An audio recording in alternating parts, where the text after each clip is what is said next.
Hello, everyone. I'm Amy Froide, and I am a professor of history who specializes in the origins of early capitalism and in the involvement of women in financial history. So I'm going to tell you a little bit today about my work in those two areas. I think I need to go one ahead. So the origins of capitalism can be traced to a few back alleys of 18th century London. This area was known as Exchange Alley, and it was the home to coffee shops where people would buy and sell stocks and shares in publicly traded companies. This is part of what we British historians call the financial revolution. This is an era where a new Bank of England is established, a national debt is created, and people begin to be able to openly buy and sell stocks and shares in companies. Some companies like the East India Company and the South Sea Company are what we would today call blue chip investments, big, important investments. I'm actually interested in the little guys, so I'm looking at a different company, one that's not been well studied, called the Charitable Corporation. The Charitable Corporation was established in 1707, and it was set up to extend small loans to working people, so it extended credit to the poor. It was established by a number of philanthropic people that were associated with the Church of England, the state church. But what is interesting about the company is that it was very involved from the start with women. So on its seal here, you can see that Queen Anne is sitting on the throne there, and she is the royal patron of the Charitable Corporation.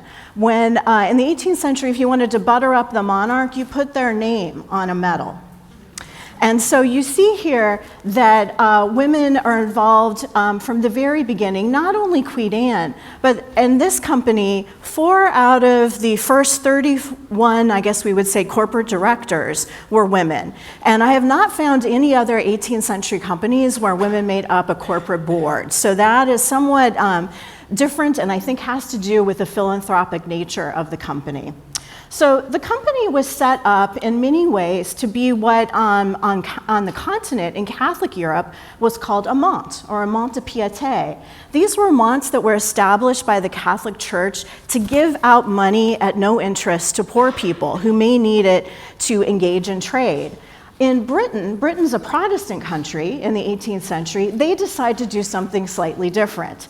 So they decide to turn this into a for-profit business venture. Instead of being, you could say, supported by the church, instead it's private individuals who invest money in the Charitable Corporation.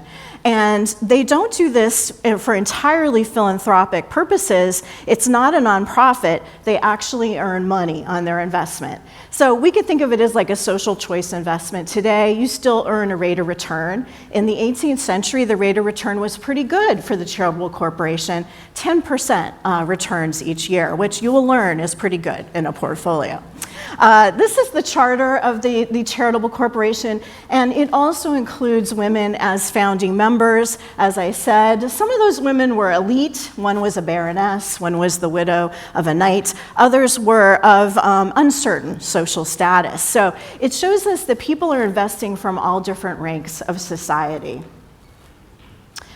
The other thing about the Charitable Corporation is that even though it was set up to give small loans to working or small-scale entrepreneurs, I have not found any women that received loans. So women were not able to borrow money from the Charitable Corporation, but they were able to invest money. And in fact, the company seems to have really encouraged women investors. So you can see here that it encourages, in a lot of ways, investment by people from all different parts of London, and that investment is going to ensure the company does well.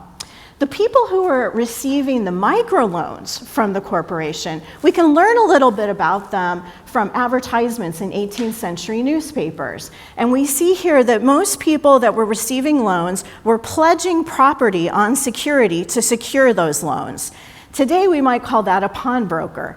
And that's in some ways what the charitable corporation was, a corporate pawnbroker set up to extend credit to the poor, who would then pledge things like textiles, jewelry, maybe even their dishes made of precious metals. So that's how people were able to secure those loans. And in return, we are going to see that the people who invest in the company are going to do quite well. I did some sleuthing, and I used what are called subscriber lists that are also published in the 18th century. And what you notice is that there are a number of names of men, but also women who invested in the corporation. So from these corporation lists, I extract the data, and I was able to determine that about 30% of investors in the charitable corporation were women. This is a pretty high rate of female participation in the 18th century stock market. In fact, I think it's amongst the highest rates that we're going to see. The only thing that I see women participating in at a higher rate are investing in government bonds. So something about the charitable corporation was a little bit different. Unfortunately, charitable corporation does not get to be known for its philanthropy, for its usefulness, for its ability to extend credit to the poor. Instead, it becomes known for fraud. In the 1720s, something happened in the charitable corporation. The directors diverged from the original plan. They began to extend larger loans. They used the company like their own piggy bank, and they began to help out friends. Most importantly, they diverted funds to other companies on which they sat on company boards. And so what they did was engage in fraud that is very similar to what occurred recently when Samuel Bankman-Fried, who you may have heard of, took money from one corporation to give to another and to prop up his cryptocurrency company, FTX. He's currently serving a number of years in an institution for that fraud. In the 18th century, the directors are similarly maligned, and you can see here the words that are used for the directors in the press, but they don't necessarily get as much, I guess we would say, punishment as Samuel Bankman-Fried did.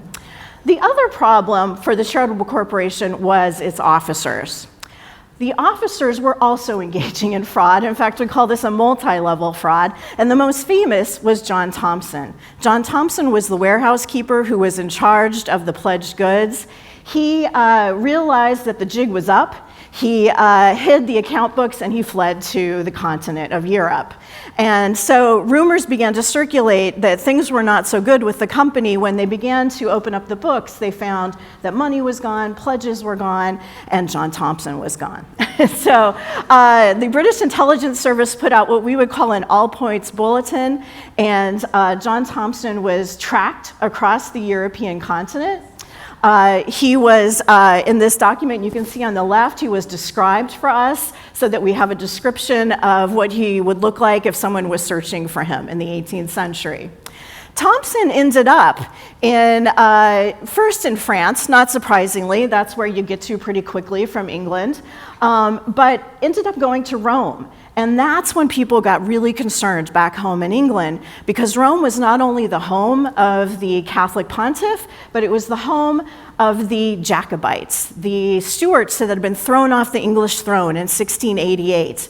They were always plotting to get back on the English throne, and John Thompson meeting up with them was very concerning, and people began to believe that the charitable corporation was a treasonous plot. I think it was. In England, the shareholders also began to object about what was happening. They petitioned Parliament, and they asked Parliament for a bailout. They wanted their money back. Parliament was somewhat sympathetic and actually tried to help them out with a lottery, and that in this lottery they would receive some of their money back. It seems that actually the corporation's directors were very well connected politically, and so Sir Robert Walpole, the Prime Minister, was able to save them from any long-term consequences for their corporate malfeasance and fraud. And here's a picture of Walpole as a sunflower who's looking over the people of Britain, especially his very well-connected friends in the charitable corporation.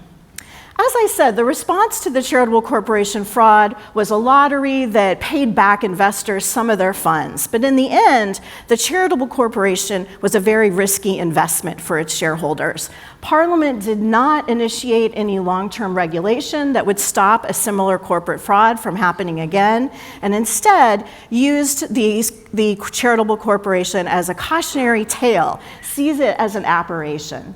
So my research shows a long history of lack of regulation in the market. Thank you.